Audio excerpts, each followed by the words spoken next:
Hey, Mike Charles, how you doing? You know what? I was thinking the other day. You know something that I've noticed? Maybe you've noticed it too.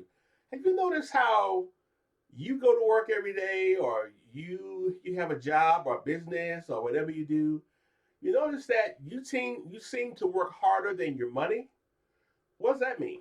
That means you get up and go to work every day, and you come home and you're tired, and your money is just sitting in the bank or wherever you have it, getting 2 or 3%, or you look at it in the stock market, and especially lately, the stock market is on a negative trend, which it'll always seem to come back.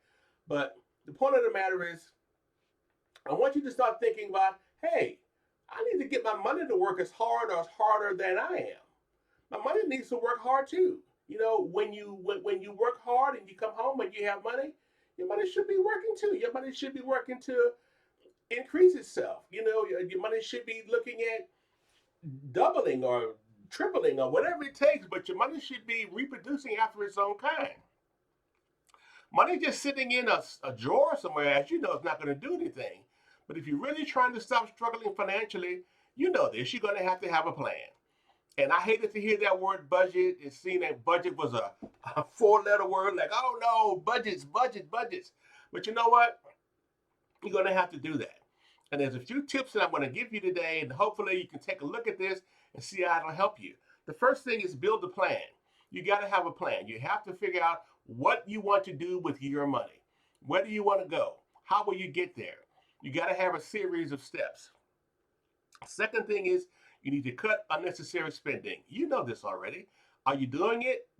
Do you know what to do, or do you really need help? Another thing is create multiple income streams. That's what made a difference in my life a lot. I want you to realize this: just working at a job, you are your only income stream. You have to have more than one. You need to figure out a way really to make income while you're sleeping. That's a whole different topic. We'll get into that later. But the other thing is have other income streams. For example, you can have your income as a job. You can invest your money in stocks or real estate, and then that money will begin to produce other monies. So that's another income stream, your investments plus you, plus maybe you can get another job where you coach somebody or teach somebody on the weekends. You know this, have several income streams. It's hard to make it nowadays. Even me as a dentist, it's hard to make it nowadays with only one income stream because it's just not. The only way you make money is when you leave your house and you go to work. If you stay home and decide to chill out, or if you're sick and not feeling well, you know this, you don't make any money. But does your bills take days off? Does your expenses take days off? No, man, they're 24 hours, 7 days a week. They don't know what taking time off is. So you got to have a backup. You got to have another income stream. You know this already. Use your talents to serve others. That makes a big difference as well. Whatever talents you have, use it to serve other people. The more you serve other people, the more other people will help you get served as well. It's a two-way street. It's not all about you going to work. Sometimes when you get off work, look around and say, hey, how can I be of help to somebody else who doesn't have the things that they're looking for? I have a skill. Let me help them get to where they're trying to go. For example, I'm a dentist by profession. Doesn't really mean that much, but if I know someone who doesn't have any money and struggling financially, and they're in pain, I can't. I'm like most other dentists. I can't let them suffer. Now I don't just work and do everything for free because I do have a business, but I do have a heart for people. And if I can help somebody to get out of pain and it doesn't cost me anything, it doesn't cost them anything, sure, I'll help them. Because I know that the more you give, the more you serve others, the more you get served back.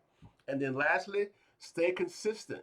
Stay consistent on your goal or your task to become financially successful.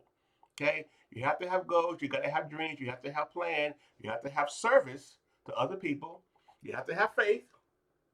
This is not going to happen on your own. It will, but it may be a little bit harder. But you can do it, but you got to have a plan. A great book on financial literacy, and I'm not selling this at all. I'm just recommending it. You can get it wherever you buy used books. This book right here. Again, I'm not selling this. I'm just recommending it. It's called A Slight Edge: Secret to a Successful Life. This is a phenomenal book. This book tells you the way to get successful is to do a little bit every day, consistently over time. It talks about how you can get from where you are to where you want to be, not by doing something earth shattering, by doing something small actions consistently over time, and you will have that successful life. You know what? This book works. This is one of the best books that I've ever read, on top of Think and Grow Rich and Rich Dad Poor Dad and all of these kind of books. Yeah, they're great books, but you want to have a book that tells you exactly how to do it, tells you what to do and why and where to do it. So anyway, get the book. I'm not selling it at all. I don't get any commission on the book. I'm just telling you what works for me. Hopefully it'll work for you. But I'm just here to just to help you get from where you are to where you want to be. Because I've been there, and I just want to tell you, if I can help one person to turn their life around, that makes this all worthwhile. So that's my tip for today. If you want to stop struggling financially, look at this channel, get this book, read it, do what it says. It'll make a difference. Okay. Drop a comment in the line in the chat for me. Let me know what you think about this. And like, comment, subscribe, don't subscribe. Either way, I'm fine with it. Let me know what you dislike about it, what you like about it. And I'll see you next time, okay? All right, take care. Bye.